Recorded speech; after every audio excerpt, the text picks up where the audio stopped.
అర్థమైందా ఇప్పుడు?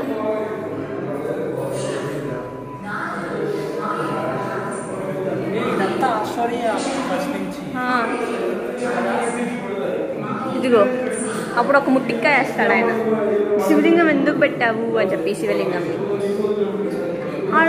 అర్రే వద్దురా స్వామి అంటున్నాడు.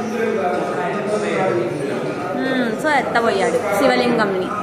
అప్పుడు వినాయకుడు ఆయన నిజస్వరూపంలోకి వచ్చేసాడు. అప్పుడు శివపార్వతులు ఇక్కడంతా దేవతలు ఉంటారు చూడు, అందరు బ్లెస్ చేస్తారు.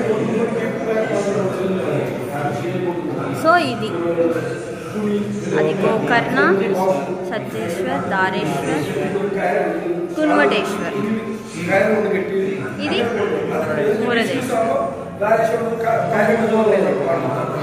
అదే కదా.